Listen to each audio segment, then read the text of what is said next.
अरे ओ 10 मुंह वाले रावण जैसे नाग, तेरे पास जो चमकता हुआ पत्थर है वो मुझे दे दे, वरना ऐसी बात कि तू अपना सारा यादाश्त खो बैठेगा।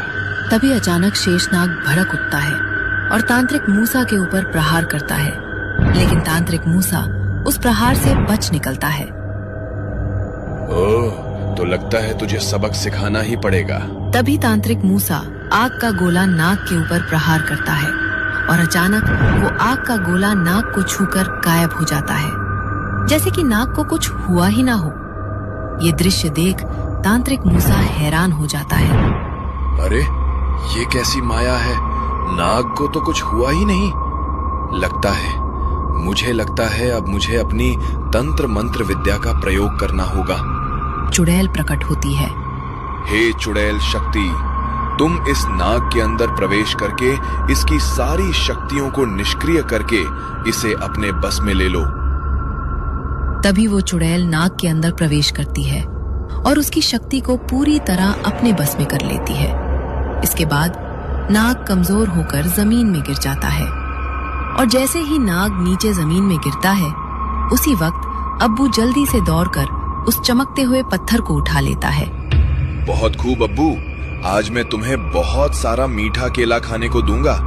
अब यहाँ से जल्दी चलो, हमें बहुत सारा काम अभी करना बाकी है। शेषनाग से चमकता हुआ पत्थर लेकर तांत्रिक मूसा और अब्बू उस गुफा से बाहर निकलते हैं और चमत्कारी पेड़ वाले जिन के पास निकल पड़ते हैं।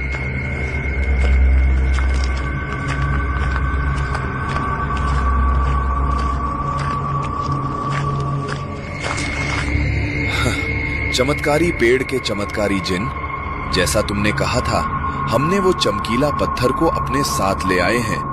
ये रहा वो चमकीला पत्थर। बहुत खूब। अब मैं आजाद हो जाऊंगा। तभी चमत्कारी पेड़ अपने अंदर उस चमत्कारी पत्थर को निगल लेता है और वहां से एक बड़ा सा जिन बाहर निकलता है। आखिरकार अब मैं आजाद हो गया। हे मनुष्य, मैं तुमसे बहुत खुश हूँ। मांगो, क्या चाहिए तुम्हें? हे दक्षिण के जिन, मैं ये चाहता हूँ कि तुम मेरे साथ चलो। समय आने पर मैं तुमसे वो मांग लूंगा जो मुझे चाहिए होगा। अभी तो तुम मुझे पूर्व दिशा की ओर दूसरे जिन के पास ले चलो। पूर्व दिशा का जिन? वो तो मेरा भाई है, लेकिन तुम वहां क्यों जाना चाहते हो? कहीं तुम हम 4 जिन भाइयों की तलाश में तो नहीं हो ना? हाँ, तुमने बिल्कुल सही कहा। मुझे चारों दिशाओं के 4 जिनों की तलाश है।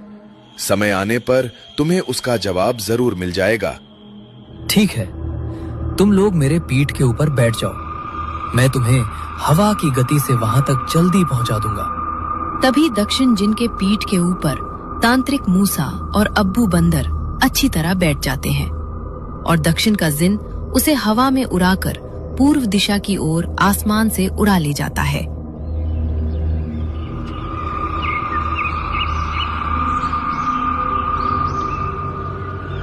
करीब बहुत दिनों के बाद वो लोग पूर्व दिशा के चमत्कारी पेड़ तक पहुंच जाते हैं। हे पूर्व दिशा के जिन, मुझे तुम्हारी मदद की जरूरत है। कृपया तुम मेरी मदद करो।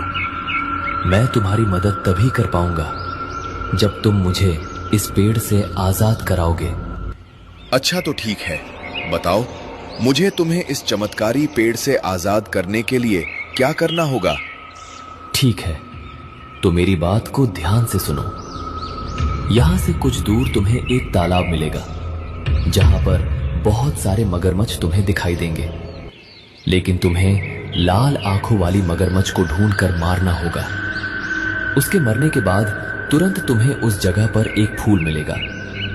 उस फूल को तुम्हें यहां मेरे पास लाना होगा। उसके बाद ही मैं इस चमत्कारी पेड़ से आजाद हो जाऊंगा। लेकिन एक बात का ध्यान रखना, ये काम इतना आसान नहीं है जितना तुम सोच रहे हो, क्योंकि इस काम में बल से ज्यादा अकल की बहुत जरूरत होगी। अब जाओ और जल्दी से वो फूल मेरे पास लेकर आओ। ठीक है, तुम बिल्कुल भी चिंता मत करो, मैं वो फूल तुम्हारे लिए जरूर लेकर आऊंगा। इतना बोलकर तांत्रिक मूसा जिन और अब्बू को लेकर मगरमच्छों के तालाब की ओर निकल जाता है। हवा में उड़ते उड़ते उन्हें थोड़ी दूर पर एक तालाब दिखाई देता है, जहां पर बहुत सारे मगरमच्छ पानी में तैर रहे होते हैं। लेकिन उन्हें उस तालाब में लाल आंखों वाली मगरमच्छ बहुत ढूंढने पर भी कहीं भी नहीं दिखाई दे रहा था। ये कैसी उलझन है? यहाँ पर तो दूर दूर तक लाल आंखों वाली मगरमच्छ कहीं पर नहीं दिख रही है। मलिक, दिमाग का प्रयोग कीजिए, दिमाग का। लगता है शायद आप भूल गए हैं पूर्व दिशा की जिन ने क्या कहा था। मुझे सब पता है अब्बू, मैं भूला नहीं हूँ उस बात को जो पूर्व दिशा के जिन ने मुझसे कहा था। मुझे तो यहाँ कुछ गड़बड़ लग रहा है अब्बू। दक्षिण दिशा के जिन, क्या आप एक बार इस तालाब के नीचे जाकर देख सकते हो कि नीचे क्या है? ठीक है, जैसा तुम चाहो। इतना बोलते ही कुछ ही देर में